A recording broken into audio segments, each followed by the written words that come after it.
Start the record.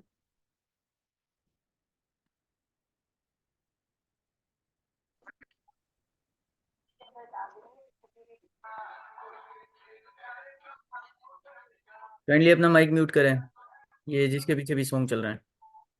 जास। अस्सलाम वालेकुम बैच 4। ठीक है जी, आज स्टार्ट करेंगे हमारा जो सेकंड टॉपिक है। ठीक है, basics of crypto currency. Screen visible है सब लोगों के पास? स्क्रीन विजिबल है तो ओके लिख दें, और आवाज़ की अगर कोई इशू है तो बता दें ताकि फिर हम लेक्चर के अंदर डिस्टर्ब ना हो। चलें, डन हो गया। अच्छा, कल हमने जो बात की थी, हमने पूछा था इंट्रोडक्शन टू क्रिप्टो करेंसी के हिसाब से हमने पढ़ा था कि इंट्रोडक्शन आपको बताया था कि क्रिप्टो करेंसी होती क्या है। ठीक है, आज हम बात करेंगे कि क्रिप्टो करेंसी के क्या बेसिक्स हैं जिसकी बेस के ऊपर क्रिप्टो करेंसी बनी हुई है, और कौन से बेसिस हैं जिसके ऊपर प्राइस जो है वो रिएक्ट कर रहे होते हैं और क्रिप्टो करेंसी अप या फिर डाउन फिर मूवमेंट कर रही होती है। जिस तरह आज मार्केट डाउन हुई है तो क्यों हुई है, एक सीपीआई छोटी सी रिपोर्ट है, कोई इतनी बड़ी रिपोर्ट नहीं थी, उसको लेके अगर आप लोग पैनिक हो गए तो आप जो है वो मतलब डर रहे हैं मार्केट के अंदर। ठीक है, और अगर आपको डर है मार्केट के अंदर आने का तो आप लोग इस मार्केट में काम नहीं कर सकते। अच्छा, अब आ जाते हैं नीचे। ठीक है, हमारे टॉपिक के ऊपर जो हाँ आज हम लोग पढ़ने वाले हैं वो है what is crypto currency, blockchain system, price किस चीज़ पे बेस करता है, और उसके अलावा कहाँ से बाय करने हैं और कहाँ से आते हैं ये। ठीक है, क्रिप्टो के टोकन्स। अच्छा, उसके बाद है क्रिप्टो करेंसी वॉलेट्स। अपने कैमरास म्यूट बंद करें प्लीज़ सब लोग। अच्छा, क्रिप्टो के करेंसी के वॉलेट्स क्या होते हैं, और उसके बाद बात करेंगे एक्सचेंजेस के ऊपर। आओ बाबा जल्दी आओ जल्दी, कौन कौन फंसा हुआ है। ठीक है जी। अच्छा जी, what is cryptocurrency. Cryptocurrency मैंने आप लोगों को कल दो डेफिनेशंस बताई थी। आपको सबसे पहले डिफरेंस बताया था करेंसी के बीच में और मनी के बीच में। ठीक है, आज जो हमें बात करनी है वो है बात करनी है डायरेक्ट क्रिप्टो करेंसी के ऊपर। रिकॉर्डिंग अलाउ नहीं करूंगा मैं। आवाज नहीं आ रही, ज्वाइन विद ऑडियो करें यार प्लीज। ये तो कल ही बता दिया था।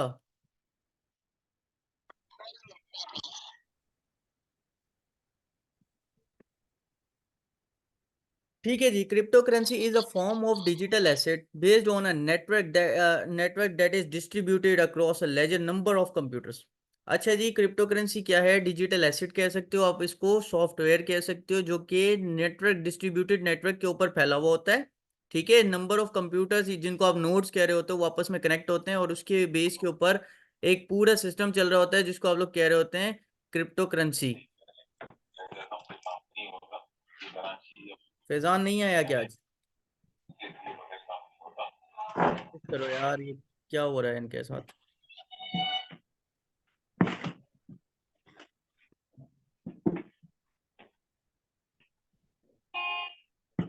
सबको सेपरेटली बताना पड़ेगा कि काइंडली अपनी माइक्स और वीडियोस जो है वो म्यूट करें। अब जिसकी भी माइक बिना म्यूट मतलब जिसका भी माइक अब अनम्यूट होगा मैं उसको जो है वो किक कर दूंगा। ठीक है, ये आप लोगों के ऊपर है। काइंडली अपने माइक्स म्यूट रखें और कैमरा वीडियोस वगैरह ऑफ करें। हमें पता है आप लोगों के पास आईफोन्स हैं या जो भी है।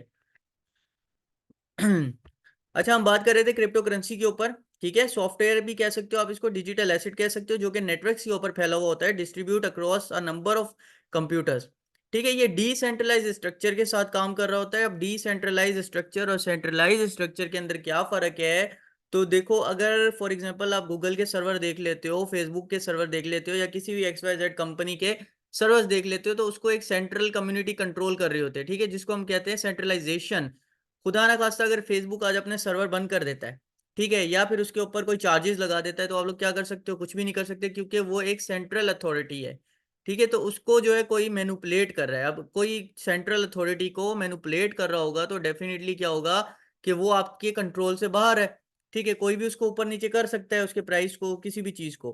तो उसी बेस के ऊपर क्रिप्टो करेंसी को डिसेंट्रलाइज स्ट्रक्चर के साथ लेके चलाए गए हम लोग के। अगर भी कोई मैनिपुलेशन करने की कोशिश भी करे तो वो मैनिपुलेट ना हो सके। ये नंबर ऑफ नोड्स को कनेक्ट करके हम लोग इसकी ट्रांजैक्शन वेरीफाई इस वजह से करवा रहे हैं, ताकि अगर कोई एक हैकर अटैक करता है, वो किसी एक सिंगल कंप्यूटर के ऊपर अटैक कर भी लेता है तो उसकी कोड को डीक्रप्ट ना कर पाए। ठीक है, डीक्रप्ट कर भी लेता है तो उसके बाद जो अगला वेरिफिकेशन कोड होनी है, जो नेक्स्ट नोड के पास होनी है, तो वो जो है वो उसके हाथ ना लगे। ठीक है, इसको कहता है डिसेंट्रलाइज स्ट्रक्चर। और दूसरी चीज ये है कि इसको कोई भी जो है वो मैनिपुलेट नहीं कर पाता। ठीक है, अगर कोई कोशिश भी करेगा तो वो मतलब फंस जाएगा उसके अंदर, एक को क्रैक करेगा, दो को करेगा, तीन को करेगा, लेकिन ये थाउजेंड्स ऑफ कंप्यूटर्स आपस में कनेक्टेड होते हैं, तो किस किस को करेगा। ठीक है, अच्छा उसके बाद बात करेंगे allow to exist outside of control of the governments. अच्छा, इसके अंदर एक और चीज है कि गवर्नमेंट भी इसको मैनिपुलेट नहीं करवा सकती। क्यों? क्योंकि गवर्नमेंट के पास इतनी ज्यादा फंड्स और रिसोर्सेज नहीं हो सकते कि वो एकदम से किसी टोकन को पंप कर दें और उसी को डंप करवा दें।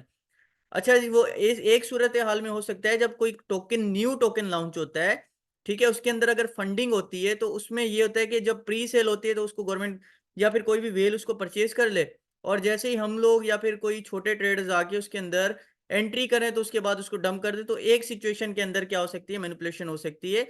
अदरवाइज डिसेंट्रलाइज प्लेटफॉर्म के अंदर कोई ट्रांजेक्शन के अंदर मैनिपुलेशन नहीं हो सकती। अच्छा, ट्रांसपेरेंसी और इम्यूटेबिलिटी। ट्रांसपेरेंसी का यहाँ पर क्या कॉन्सेप्ट है कि जो भी आप लोगों के पास रिकॉर्ड्स होते हैं, बीएससी स्कैन के ऊपर चले जाओ, ईटीएच स्कैन के ऊपर चले जाओ, किसी भी ब्लॉकचेन के ऊपर चले जाओ, सुई वॉलेट, सुई ब्लॉकचेन के ऊपर चले जाओ, या फिर एआरबी ऑर्बिट्रेरियम चेन के ऊपर चले जाओ, ईटीएच स्कैन, तो हर कॉइन की एक अलग ब्लॉकचेन है। ठीक है, देख रहे हो, ईटीएच स्कैन जो है वो मैंने रखा हुआ इथेरियम के लिए एक आ रही है ब्लॉकचेन। उसके अलावा बीएससी जो है वो बाइनांस की ब्लॉकचेन है। ठीक है, ये हर किसी के लिए एक स्मार्ट चेन होती है। किसी भी टोकन के ऊपर अगर आप जाएंगे तो वहां पर आप लोगों को एक स्मार्ट चेन मिलती जाएगी। यार बहुत लेट आ रहे हो आप लोग, बार बार एडमिट करना पड़ रहा है। तो यहाँ पर ट्रांसपेरेंसी क्या चीज़ है, एक जनरल लेजर होता है। अगर किसी फाइनेंस के स्टूडेंट से बात करोगे तो आप लोगों को समझा देगा कि जनरल लेजर, जनरल क्या चीज़ होती है। ये एक रजिस्टर होता है जिसके अंदर सारे के सारे ट्रांजेक्शन के रिकॉर्ड जो है वो मेंटेन किए जाते हैं।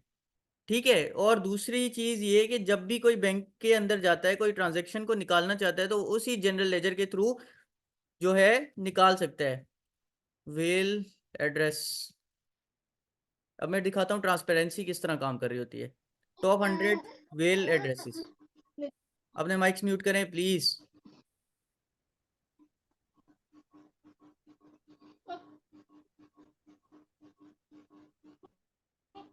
किसी भी एक का वेल का एड्रेस उठा लेते हैं, फॉर एग्जांपल ये उठा लेते हैं। ठीक है, इस एड्रेस को जाके अगर आप यहाँ पर पेस्ट कर दोगे तो उसका A to Z जितना भी डेटा है वो आपको सारा का सारा मिल जाएगा कि उसने कौन कौन से ट्रांजेक्शन परफॉर्म किए हैं। BNB चेन के ऊपर इन्होंने नहीं की हुई ट्रांजेक्शन, तो यहाँ नहीं मिलेगी हमें, ये मिलेगी इथेरियम के ऊपर। ये आ गया एड्रेस। अच्छा, आप देख रहे हो ये एड्रेस आया हमारे पास, इसका टोटल बैलेंस शो हो गया आप लोगों के पास। 0.54 इथेरियम है इसके पास। टोटल वैल्यू $2,153 की है। आप टोटल भी कर लो। इरिटेट कर रहे हैं आप लोग, डिस्टर्ब कर रहे हैं क्लास को। अच्छा, इसका जो टोटल बैलेंस है 2,153 इथेरियम का है। ठीक है, उसके बाद जो है लास्ट ट्रांजेक्शन इसकी फ्रॉम 93 डेज अगो जो है इसकी लास्ट ट्रांजेक्शन हुई है। उससे पहली जो फर्स्ट ट्रांजेक्शन हुई है वो 1,283 डेज अगो है। ठीक है, इस चीज को कहते हैं आप लोग ट्रांसपेरेंसी, यानी कि सारा डेटा जो है वो वैलिड है, कोई इसके अंदर मनी लॉन्ड्रिंग या फिर कोई चीज जो है छुपी हुई नहीं है। इस चीज को हम लोग कहते हैं ट्रांसपेरेंसी। ठीक है, तो ट्रांसपेरेंसी के ऊपर ब्लॉकचेन काम कर रही होती है, उसके अलावा कोई भी इसको मैनिपुलेट कर ही नहीं सकता, क्योंकि सारे जो है एक एड्रेस के थ्रू जितना भी आपका सारा डेटा है वो सारा का सारा आप लोगों को वैलिड है, वो नजर आ रहा है। अच्छा, नेक्स्ट चलते हैं। In simpler terms crypto currency is a digital currency design to work as a medium of exchange. अच्छा, अगर हम क्रिप्टो करेंसी को मीडियम ऑफ एक्सचेंज यूज करना चाहें तो आजकल वही हो रहा है। ठीक है, आप लोगों को फॉर एग्जांपल बाहर पैसे भेजने या बाहर से पैसे मंगवाने, कुछ चीज परचेज करनी है, तो आप लोगों की फीस क्या है, उसके अंदर मिनिमम फीस है। आप $1 सेंड करें या $1,00,000 सेंड करें तो उसके ऊपर आप लोगों की क्या फीस कटती है, जस्ट 1 USDT कटती है।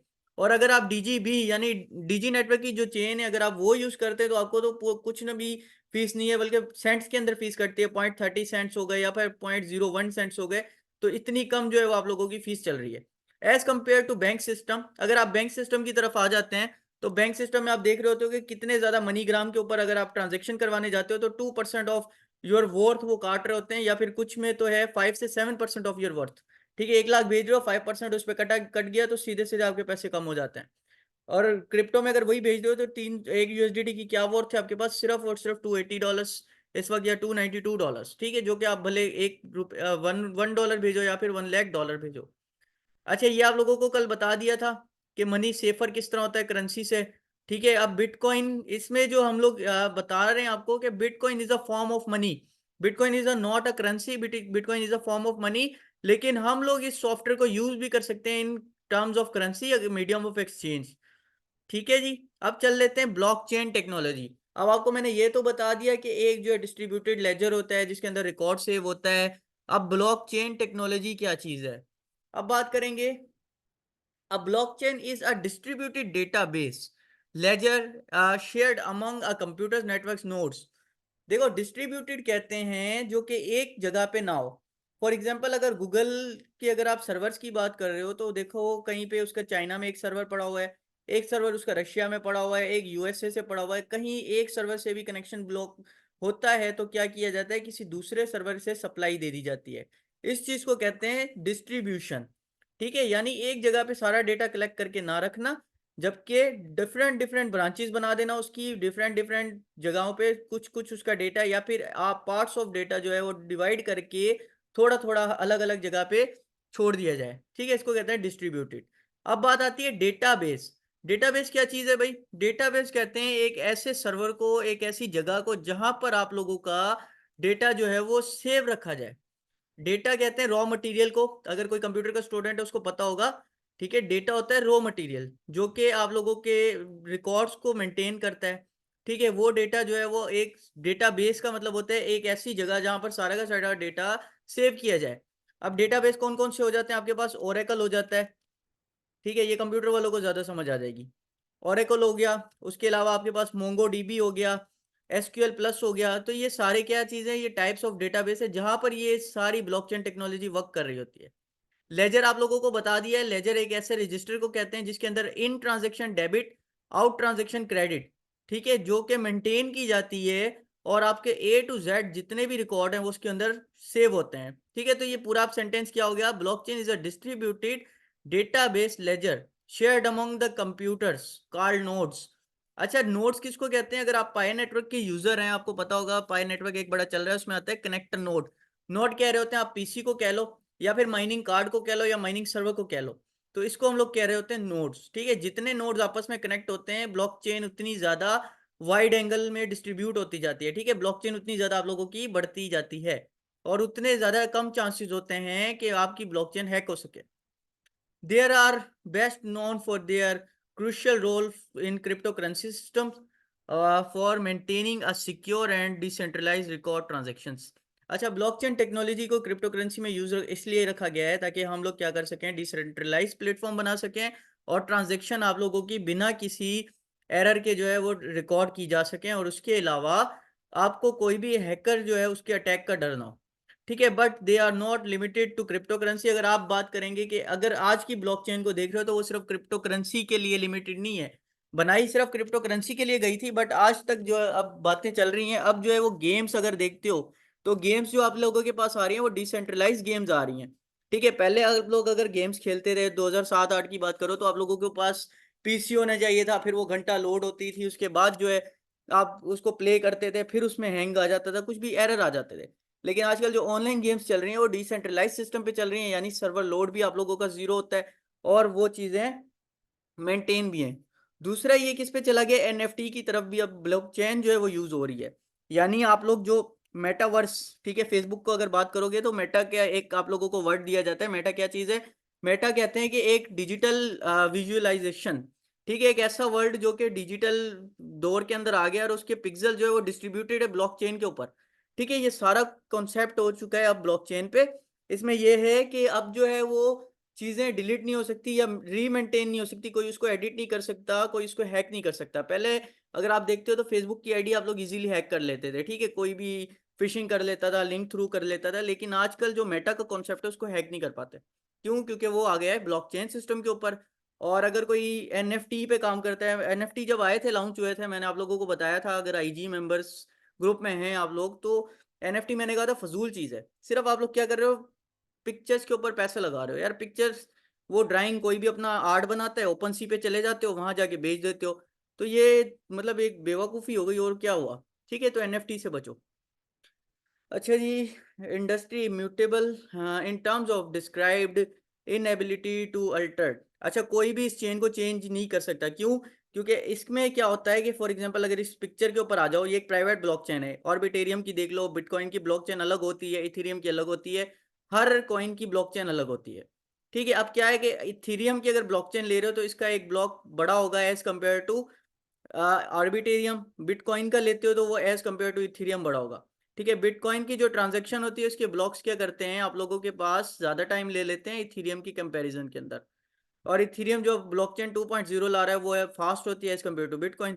ठीक है, इसमें क्या है कि इसमें एक इनक्रप्शन डेटा जनरेट होगा फर्स्ट पीसी के अंदर। ये ऑलमोस्ट 17 to 13 पीसीज के अंदर चलती है। ठीक है, फर्स्ट ट्रांजेक्शन जनरेट हुई, इसका एक इनक्रप्शन कोड जाएगा सेकंड पीसी के ऊपर। वो मेंटेन करेगा कि हाँ अगर फर्स्ट का जो डेटा है वो एक्यूरेट है, ठीक है, और इनक्रप्शन साइकिल भी पूरा है, तो फिर वो जो है जनरेट करके नेक्स्ट को देगा, अदरवाइज जो है वो रिजेक्ट कर देगा, यानी एक ब्लॉक रिजेक्ट हो जाएगा यहाँ से। तो इस वजह से क्या होगा, ब्लॉकचेन टेक्नोलॉजी हैक नहीं हो पाएगी। अब बात करते हैं प्राइस। ठीक है, ब्लॉकचेन क्लियर हो जाएगी, इसको अगर किसी को नहीं समझ आया नोट कर लें, लास्ट में क्वेश्चनिंग करेंगे तो पूछ सकते हैं। ठीक है, अब बात करेंगे कॉइन की प्राइस किस चीज पे बेस्ड करती है। अब देखो प्राइस जो होती है ये आप लोगों को पता कैसे चलती है, कल मैंने आप लोगों को एक वेबसाइट बताई थी, कॉइन मार्केट कैप। इस पे आ जाओ। इस पे जितने भी कॉइन्स हैं, टोकन्स हैं, या फिर कोई भी करेंसी है, तो उसके कॉइन के प्राइस आप लोगों को नजर आ रहे हैं। ठीक है, 70,926 BTC इस वक्त चल रहा है। 1 आवर के अंदर 1.64% ग्रोथ है। ठीक है, लेकिन ये कॉइन के जो प्राइस हैं ये आ कैसे रहे हैं। आप लोग बार बार जा रहे हैं, लीव कर रहे हैं, फिर ज्वाइन कर रहे हैं, समझ नहीं आ रही मुझे। ठीक है, अब क्या है कि ये प्राइस आ कैसे रहे हैं, इसके लिए एक सिंपल फॉर्मूला है, market capital divided by circulatory supply. मतलब मार्केट के अंदर उस कॉइन में पैसा कितना लगा हुआ है और उस कॉइन की सर्कुलेटरी सप्लाई क्या है। डिमांड वर्सेस सप्लाई का गेम होता है। अच्छा, मार्केट कैपिटल को डिवाइड कर दोगे सर्कुलेटरी सप्लाई से तो आप लोगों को एक प्राइस मिल जाएंगी, उसको कहते हैं आप लोग कॉइन की प्राइस। ठीक है, इसका फॉर्मूला मैं आप लोगों को सिंपल बता देता हूँ। Coin is equal to market capital divide कर दोगे सर्कुलेटरी सप्लाई के साथ। सर्कुलेटरी सप्लाई कहते हैं कि मार्केट के अंदर वो चीज़ कितनी अवेलेबल है। ठीक है, और मार्केट कैपिटल को बोलते हैं उसके ऊपर पैसा कितना लगा हुआ है। जब ये दोनों चीज़ें डिवाइड कर दोगे एक प्राइस आ जाएगी। अच्छा, अब कोई बात कहता है कि फॉर एग्जांपल कोई भी इसमें से कॉइन ले लो, ठीक है, पोल्का डॉट ले लो, या फिर ट्रॉन कॉइन ले लो, नियर प्रोटोकॉल, फिल कॉइन ले लो। तो अगर कोई आप लोगों को कहता है कि एक साल के अंदर जो फिल की प्राइस है वो $10,000 तक चली जाएगी, ठीक है, हवा में बातें करने वाली बात है, $10,000 पे ये $10 का कॉइन चले जाएगा। अब कैसे चले जाएगा, आप लोग किस तरह बिलीव कर लोगे, किसी भी यूट्यूब इन्फ्लुएंसर ने कह दिया या किसी ने भी कह दिया। ठीक है, आप लोग इस पे खुद पर्सनली रिसर्च करोगे कि यार अभी इसकी प्राइस है $10। ठीक है, जबकि इसका इस वक्त मार्केट का कैपिटल है सिर्फ 5,60,000 या 6,00,000 ATC, कुछ भी हो सकता है। ये मार्केट कैपिटल है। सर्कुलेटरी सप्लाई इसकी है फॉर एग्जांपल 52 लाख, 53 लाख, 54 लाख, कुछ भी हो सकती है। जब इन दोनों को डिवाइड कर रहा हूं तो इसके प्राइस आ रहे हैं मेरे पास $10। अब इसमें कितना और मार्केट कैपिटल आएगा और दुनिया क्या इसमें इतना पैसा लगाएगी कि ये जाएगा $10,000 पे। तो इस चीज को आप लोग कहते हैं प्रिडिक्शन। ठीक है, जिस तरह हमने कल उकी का बताया था, तो हमें पता था कि उकी के अंदर मार्केट कैपिटल ज्यादा है, सर्कुलेटरी सप्लाई उसकी कम है। थोड़ा भी मार्केट कैपिटल उसमें आया तो वो 80-90% ग्रोथ करेगा। और एज इट इज उकी किस पे आज 80% प्लस में है, जबकि पूरी मार्केट डाउन की तरफ थी। ठीक है, तो ये वो प्रिडिक्शन थी, ये वो चीजें हैं जिसकी बेस पे हम लोगों ने कॉइन के प्राइस एक्सपेक्ट किए, और उसमें से आप लोग क्या करते हो, प्रॉफिट बनाते हो। नेक्स्ट चलते हैं। अच्छा जी, based on market capital divided by circulatory supply, coin price depends on the factors like news and investors. अच्छा, एक कॉइन है वो 2,000%, 3,000% पंप हो गया, उसके पीछे क्या रीजन थे, उसके पीछे रीजन होते हैं न्यूज। ठीक है, न्यूज अब आप लोगों को कहाँ मिल जाती है, न्यूज के लिए आप लोगों के पास मल्टीपल वेबसाइट्स होती हैं। गूगल पे जाके लिख दोगे टुडेज क्रिप्टो न्यूज तो वो भी आप लोगों को मिल जाएगी। उसके अलावा जब हम फंडामेंटल्स में जाएंगे तो न्यूज़ की मजीद वेबसाइट्स में आप लोगों को बता दूंगा, जहां पर आप लोग एक न्यूज़ के बेस पे ट्रेडिंग करते हो और उसकी बेस पे आप लोग प्रॉफिट गेन करते हो। ठीक है, लाइट कॉइन्स जो है वो फॉल, ओहो, लाइट कॉइन गिरा है, उठाने की अपॉर्चुनिटी है, कोई लेना चाहता है तो इसको ले ले। ठीक है, ऊपर जाएगा।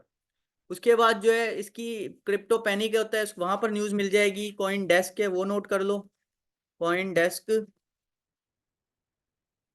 ठीक है, ये न्यूज़ का प्लेटफॉर्म है। कॉइन टेलीग्राफ, ये न्यूज़ का प्लेटफॉर्म है। उसके अलावा क्रिप्टो पैनिक, ये ट्विटर से भी फास्ट है। क्रिप्टो पैनिक, क्रिप्टो पैनिक पे न्यूज मिल जाएगी। तो इस न्यूज की बेसिस पे फॉर एग्जांपल कोई न्यूज आ गई कि सोलाना जो है अपने यूजर्स को 3000 टोकन की फंडिंग दे रहा है और उसके ऊपर एक न्यू ब्लॉकचेन सिस्टम लेके आ रहा है। तो अब क्या होगा कि एक अच्छी न्यूज क्रिएट हो गई इसके सोलाना के लिए हिसाब से, और क्या होगा कि सोलाना पंप हो जाएगा। जिस तरह हमने प्रिडिक्ट किया था $18 से कि सोलाना की जो अपनी चेन आ रही है, तो सोलाना $230 तक जा सकता है। ऑलमोस्ट $180 तक चला गया सोलाना। बाकी आपके पास क्या बचे हैं, उसके थोड़ा टारगेट है वो भी अचीव हो जाएगा। बिटकॉइन की जो बेसिक्स थी, बिटकॉइन का ETF आने वाला था, ये भी एक न्यूज़ थी। ठीक है, इस न्यूज़ की बेस पे हमने प्रेडिक्ट किया कि BTC 19,000 से उठेगा और 65,000 पे रुकेगा, फर्स्ट प्रेडिक्शन। सेकंड थी हमारी $73,000, तो एग्जैक्ट $73,000 पे आके आज खड़ा हुआ है। अच्छा, उसके बाद आ जाओ डेवलपमेंट फैक्टर्स। अब डेवलपमेंट फैक्टर्स और यूटिलाइजेशन क्या होती है? यूटिलाइजेशन कहते हैं उस कॉइन का इस्तेमाल जो कि आप लोग जिस कॉइन पे पैसा लगा रहे हो। ठीक है, एक कॉइन है वो सिक्योरिटी के ऊपर काम करता है, जैसे मोनेरो XMR है, जीरो नॉलेज प्रूफ के ऊपर काम कर रहा है XMR। ओके, ठीक है। ये क्या है जीरो नॉलेज प्रूफ? किसको कहते हैं जीरो नॉलेज प्रूफ? कहते हैं कि आप लोगों के जो एक्चुअल फंड्स हैं ना, जिस तरह मैंने एक वॉलेट एड्रेस कॉपी किया था वो करके उसके बाद उसके डेटा निकाला था, तो उसका एक्चुअल बैलेंस भी शो हो रहा था। लेकिन जीरो नॉलेज प्रूफ के अंदर क्या होता है कि उसका एक्चुअल बैलेंस जो है वो हाइड हो जाता है, वो शो नहीं होता, बाकी कॉइन की सारी हिस्ट्री वगैरह जो है वो शो हो जाती है। ठीक है, इसको कहते हैं जीरो नॉलेज प्रूफ। ठीक है, इसके ऊपर अगर ये काम कर रहा है तो इसके जो है प्राइस हैं, ठीक है, वो डेवलपमेंट फैक्टर। इसकी यूटिलाइजेशन क्या है? ये इसकी यूटिलाइजेशन है सिक्योरिटी।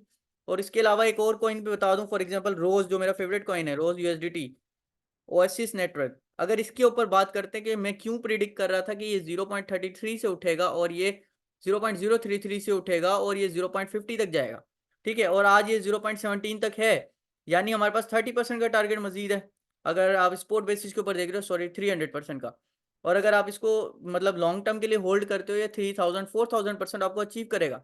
ये पॉइंट था जहां से हम लोगों ने इसकी प्रिडिक्शन की थी कि रोज इतना ऊपर जाएगा। और ये किस बेस पे था? ये इसी बेस के ऊपर था कि इसके जो यूज केस है वो क्या है। इसका यूज केस है ओसिस नेटवर्क का। Let me show you. OASIS Oasis network.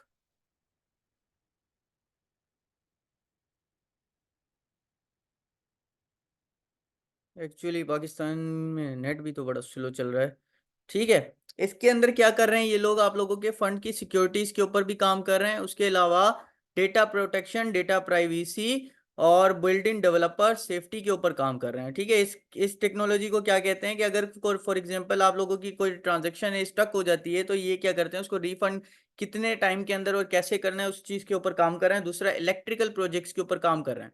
इसकी एक हिडन न्यूज़ ये भी है कि BMW के पैसे इस कॉइन के अंदर इन्वेस्ट हैं, जिसकी बेस पे ये ऊपर जा रहा है। ठीक है, इलेक्ट्रिक कैपिटल देख लो, क्योंकि इलेक्ट्रिक कैपिटल ये क्यों फंडामेंटली स्ट्रांग है? इलेक्ट्रिक कैपिटल की अगर आप बात करो कि फ्यूल दुनिया में ख़त्म हो सकता है। ठीक है, एक लिमिटेड रिसोर्स है। वुड जो है वो भी जब तक आप न्यू ट्रीज नहीं लगाते ख़त्म हो सकते हैं, लेकिन इलेक्ट्रिसिटी के बगैर दुनिया नहीं चल रही इस वक्त। ठीक है, हर चीज़ को इलेक्ट्रिसिटी की ज़रूरत है और कॉस्ट भी बढ़ेगी उसकी, तो इलेक्ट्रिक कैपिटल की वजह से इसके प्राइस भी बढ़ेंगे। फिर इसका बड़ा जो है शेयर होल्डर है वो बाइनांस भी है, एसएल फाउंडेशन है। तो ये सारी जो बैकअप फाउंडेशन है, इसके ऊपर भी कॉइन के प्राइस रिएक्ट कर रहे होते हैं। ठीक है, ये अक्सर पंप तभी हो रहा होता है जब बाकी मार्केट डंप हो रही होती है। अब बात करेंगे also based on having factors. Having क्या होती है? हाविंग कहते हैं कि एक कॉइन की जो प्राइस है, ठीक है, उसके कुछ लिमिटेड टोकन्स होते हैं। फॉर एग्जांपल बिटकॉइन है तो उसके 10 लाख टोकन जनरेट है और माइनर्स को एक टोकन मिल रहा है जब वो माइनिंग कर रहा है। लेकिन हाविंग के बाद क्या होगा कि आधा टोकन मिलेगा, हाँ, लेकिन प्राइस बढ़ जाएगी। अब बिटकॉइन है, उसकी 10 लाख की सप्लाई है। ठीक है, हाविंग में कुछ टोकन बर्न होते हैं, जैसे शिबा इनू है तो इसके टोकन्स बर्न कर दिए जाते हैं। उसकी वजह से क्या होता है, जो बाकी प्राइस बाकी टोकन्स हैं उसके प्राइस ऊपर चले जाते हैं। उसके अलावा अगर हाविंग बिटकॉइन की हो रही है तो उसमें क्या होगा कि माइनर को अगर एक बिटकॉइन मिल रहा है, तो हाविंग के बाद उसको क्या मिलेगा? आधा बिटकॉइन मिलेगा। लेकिन अगर एक बिटकॉइन $10,000 का है तो आधा बिटकॉइन भी फिर हाविंग के बाद $10,000 का हो जाता है। हाविंग फैक्टर के इवेंट्स कहाँ से मिलते हैं? गूगल पे चले जाओगे, यहाँ लिख दोगे हाविंग इवेंट्स, PTC। अभी 2024 में हाविंग होने वाली है। ठीक है, हाविंग इवेंट लिखोगे तो यहाँ पर आप लोगों को सारा मिल जाएगा। करंट सप्लाई, ये इन्वेस्टोपीडिया, यहाँ पे आप लोगों को हाविंग इवेंट्स जो है वो मिल जाते हैं। नहीं तो फिर मैं आप लोगों के साथ ग्रुप में शेयर कर दूंगा वो वेबसाइट्स जो कि हाविंग इवेंट्स पे काम कर रही हैं। ठीक है, और इसका ट्रेडिंग व्यू के ऊपर भी अगर हाविंग इवेंट लिखोगे तो लाइंस आप लोगों को मिल जाएंगी। लेट अस शो 4/17/2024 एस्टिमेटेड जो हाविंग की डेट है। ठीक है, लेकिन करंट जो है हाविंग इवेंट की डेट है वो आप लोगों को किसी को भी एक्सपेक्ट नहीं है। ठीक है, इस वक्त कहाँ चला गया वो, थोड़ी खैर ना उत्ते चला गया बिटकॉइन। चलो, ये हाविंग इवेंट के फैक्टर होते हैं। ठीक है, जैसे बिटकॉइन हाविंग होती रहती है तो प्राइस बढ़ते रहते हैं, और कॉइन की सप्लाई कम होती रहती है। डिमांड वर्सेस सप्लाई का गेम होता है, तो आपको पता है कि जब डिमांड बढ़ जाती है, सप्लाई कम हो जाती है, तो प्राइस ऊपर जाता है। अच्छा, अब बात करेंगे क्रिप्टो वॉलेट्स। क्रिप्टो के ऊपर काम कर रहे हो, वॉलेट लाजमी बना लो।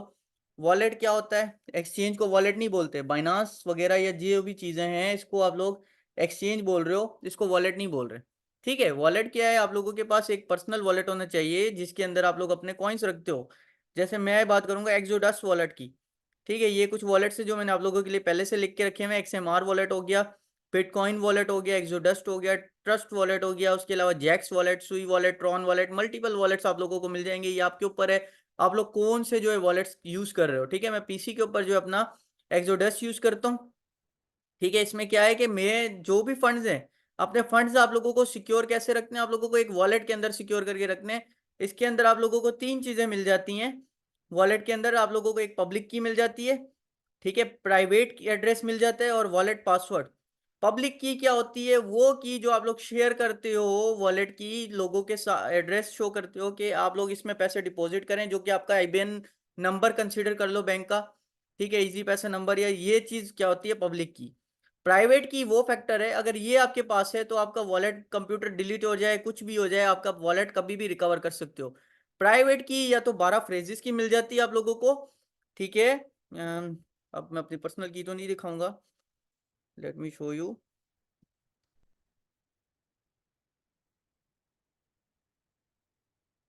प्राइवेट की, इस चीज को देख लो।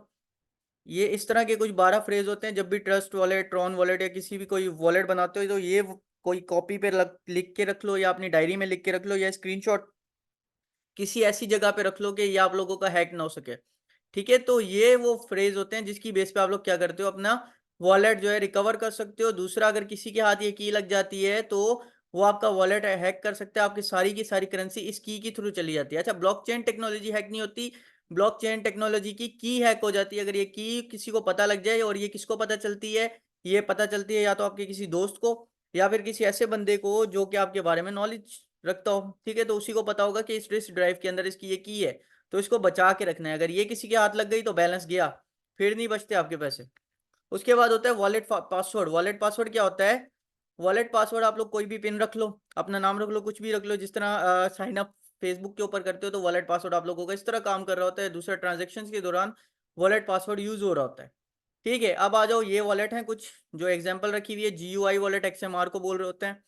हर चेन का अपना वॉलेट होता है, और एक्सोडस जो है मल्टी चेन वॉलेट होता है, और ट्रस्ट वॉलेट भी मल्टी चेन वॉलेट है। मल्टी चेन वॉलेट और सिंगल वॉलेट के अंदर ये फर्क होता है कि मल्टी चेन जो है वो किसी भी कॉइन को अपने अंदर स्टोर कर सकता है। उसके अंदर बिटकॉइन डाल दो, इथेरियम डाल दो, कुछ भी डाल दो, उसके अंदर आ जाएंगे।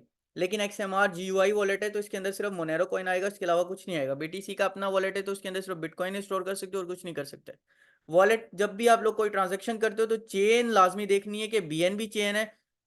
मार्केट वॉलेट से मैडम आज सही है, वो बता दूंगा आप लोग, वेट करो। ठीक है, BNB चेन है, इथेरियम चेन है, या फिर आर्बिट्रियम चेन है। क्योंकि गलत एड्रेस पे पैसे गए तो गए।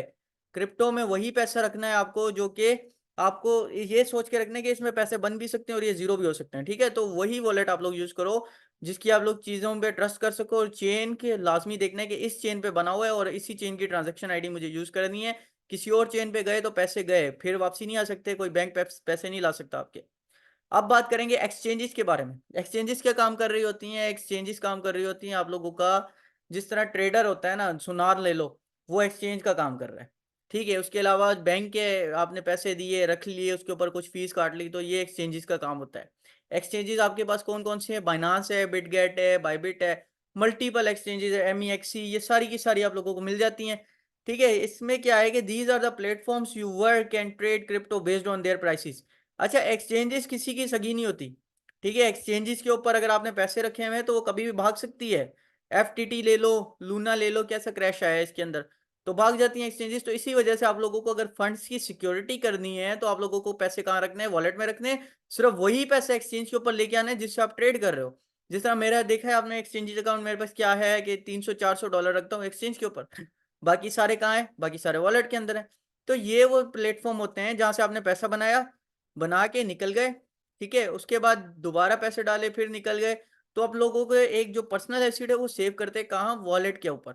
और परचेजिंग कहाँ से कर सकते हो एक्सचेंज के ऊपर, डॉलर आईजी का जो पर्सनल है, फॉर एग्जांपल फंड्स हमारे पास है, डॉलर सेलिंग परचेजिंग वाली वेबसाइट भी है हमारी, वहाँ जाके आप लोग डॉलर परचेज भी कर सकते हो, सेल भी कर सकते हो।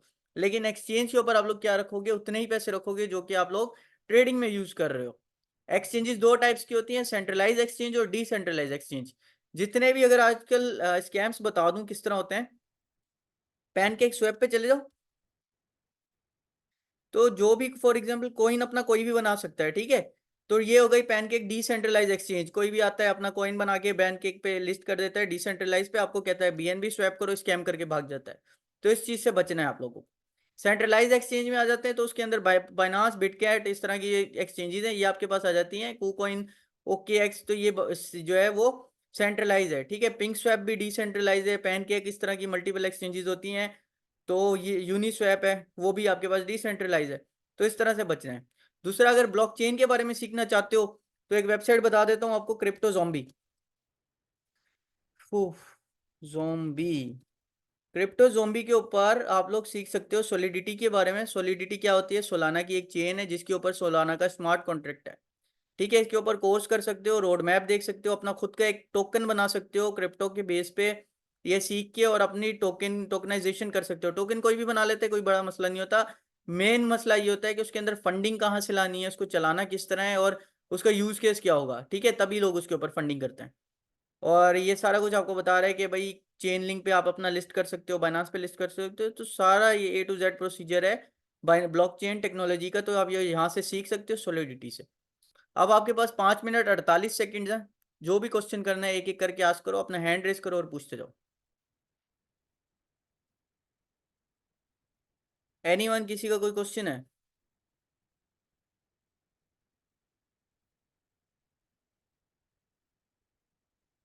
वॉलेट कनेक्ट, वॉलेट का कनेक्ट बताएं। और वो जो आप सर कॉइन क्या लिखा है, टेबल दिखाया था, देख सकते हैं। सेंट्रलाइज डिसेंट्रलाइज कैसे पता चलता, कॉन्सेप्ट। यार कॉइन जितने भी वो डिसेंट्रलाइज होते हैं, कोई सेंट्रलाइज कॉइन नहीं होता, ठीक है। कॉइन मार्केट कैप पे चले जाओ, ये फंडामेंटल्स में मैं आपको बता दूंगा। वॉलेट कनेक्ट किस तरह करना है, कोई भी वॉलेट इंस्टॉल कर लिया, फॉर एग्जांपल मेरे पास यहाँ पर इंस्टॉल है ट्रस्ट वॉलेट, ये देख रहे हो, ट्रस्ट वॉलेट मेरे पास यहाँ पर इंस्टॉल है। अगर मुझे इसको कनेक्ट करना है तो मैं इसको खोलूंगा, सिंपल पैनकेक स्वैप पे चले जाऊंगा, पासवर्ड लगाऊंगा तो ये मेरा कनेक्ट हो जाएगा, ठीक है। तो वॉलेट कनेक्ट करोगे तो वो बीएनबी चेन या किसी भी चेन के थ्रू कनेक्ट कर सकते हो अपना वॉलेट, और इसमें आप लोग ट्रांजेक्शन कर सकते हो। इसको डीपली जाने की कोई बड़ी ज़रूरत नहीं है, सिर्फ वॉलेट बनाना है आप लोगों को। कॉइन मार्केट कैप, अभी क्या कह रहे हैं, coin market cap again repeat करना सर, ठीक है। ये कंसेप्ट है, क्लियर है वॉलेट कनेक्ट वाला। वॉलेट का कॉन्सेप्ट पूछ रहे हो, कनेक्ट लिख रहे हो, समझ नहीं आ रही यार, ये थोड़ा आपकी स्पेलिंग मिस्टेक है। दीपक तिवानी सर, वीकली मीटिंग भी रखें अगर हो सके। हाँ, वीकली एक मीटिंग रखेंगे, इसके ऊपर जो है आप लोग जो भी आप लोगों के क्वेश्चन है नोटपैड पे लिख लो, पूछ लिया करेंगे इसके ऊपर। ये है कॉइन मार्केट कैप, इसके ऊपर आप लोगों को सारे प्राइजेस मिल जाते हैं, ठीक है। ये प्राइस आते कैसे हैं, कॉइन की market capital divided by circulatory supply. और यहाँ पर जो चार्ट होता है 7 डेज का, वो आप लोगों को शो कर रहा होता है कि मार्केट के प्राइस ऊपर जा रहे हैं नीचे जा रहे हैं। इथेरियम के प्राइस जो है, टेदर यूएसडीटी, यूएस डॉलर गिर रहा है तो बीटीसी पंप होता है, ठीक है, ये नेचुरल फिनोमेना है। एडा ले सकते हो अगर किसी को उठाना है तो, एडा $1 गया। और कोई क्वेश्चन?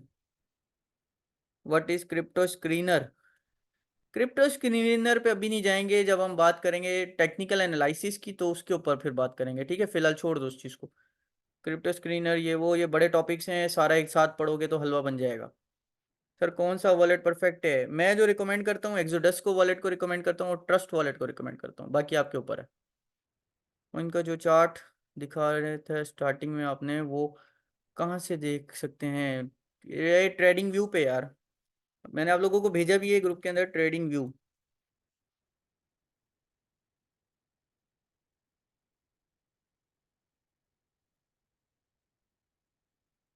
वेटिंग रूम में कौन बैठा हुआ है इस वक्त? ओके, सारे तो हैं। अच्छा, ट्रेडिंग व्यू पे देख सकते हो। और कोई क्वेश्चन? ट्रस्ट वॉलेट पर कैसे बनाएंगे अकाउंट? सिंपल, चले जाओ ट्रस्ट वॉलेट, प्ले स्टोर पे भी मिल जाएगा, डाउनलोड। यहाँ पर जाके यूट्यूब पे वीडियो देख लेना ट्रस्ट वॉलेट की। ठीक है, ये छोटा सा टॉपिक है, कोई बड़ा टॉपिक नहीं है। जैसे यहाँ पर आ गया, ठीक है, इसको डाउनलोड कर लोगे, इसके बाद ये यहाँ आ जाएगा। अब इसका मैंने पासवर्ड जो रखा था, अच्छा इसका मैं हो सकता है पासवर्ड भूल गया हूँ, तो इसको मैं रिकवर करूँगा। बाकी क्योंकि काफ़ी टाइम से ये यूज़ नहीं किया हुआ। 90301, यही है। ठीक है, ये देख रहे हो, ये इंस्टॉल किया। उसके बाद ये बनाना किस तरह है, ये इस तरह वॉलेट आएगा एक। तो सेटिंग में मैं आपको न्यू बना के दिखा देता हूँ। नेटवर्क का मतलब है चेन। इथीरियम पे बना हुआ है, आर्बिटेरियम पे, ये मल्टीपल चेन आ जाएंगी, जिस पे बनाना है उस चेन को सिलेक्ट कर लेना। मैं इथीरियम की चेन यूज़ कर रहा हूँ ज़्यादातर, या फिर ज़्यादातर बीएनबी की कर रहा हूँ। अच्छा, ऐड वॉलेट का जो है, इस पे चले जाओगे नया बनाने के लिए। ऐड के बाद ये इस तरह का पैनल आ जाएगा, क्रिएट अ न्यू वॉलेट। ठीक है, क्रिएट अ न्यू वॉलेट का कोई भी पासवर्ड रख लो, ABC 1 2 3 4 5। ठीक है, ये मैंने रख लिया इसका पासवर्ड, ABC 1 2 3 4 5। ठीक है, आगे चले जाओ।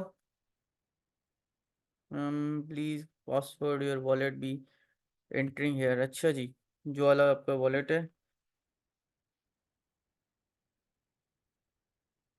पुराना पासवर्ड मांग रहा है पहले, लेकिन जब नया ऐड करोगे तो नया का मांगेगा। ठीक है, wallet is already in use, यहाँ से नया बना सकते हो। ठीक है, बना लीजिएगा, मेरे पास पहले से बना हुआ है तो मैं रिपीट नहीं कर पाऊंगा। Why APT is so high? यार ये पहले की प्रिडिक्शन की थी, लोअर अपने बॉटम पे था, बॉटम से उठेगा तो हाई पे ही जाएगा ना कॉइन। उसके अलावा फंडामेंटल स्ट्रॉन्ग थे इसके। अच्छा, वर्ल्ड्स रिचेस्ट पीपल जो कि प्रिडिक्ट करते हैं क्रिप्टो मार्केट की, हमें कैसे पता चले कि मार्केट ऊपर जाएगा या नीचे? मुझे कैसे पता चलता है कि मार्केट ऊपर जाएगा या नीचे, ये बताओ। टेक्निकल्स के थ्रू पता चलता है ना, उसके अलावा फंडामेंटल्स को देखता हूँ मैं। जैसे रीफ कॉइन पंप करवाया है, कितना पंप हो गया वो? तकरीबन 2000%। सोचा था किसी ने इतना जाएगा, वो की पंप पंप हुआ है, वो कैसे पता चला? विच कॉइन गो डाउन? अच्छा जी, ये क्वेश्चन, मॉनिटरिंग कॉइन्स थोड़ा सा गिरेंगे, और कुछ पढ़ने से पता चलेगा। सर, ट्रेडिंग व्यू पर चार्ट्स कैसे देखना है? और वहाँ काफ़ी डिफरेंट, जब हम टेक्निकल एनालिसिस में जाएंगे तो सारा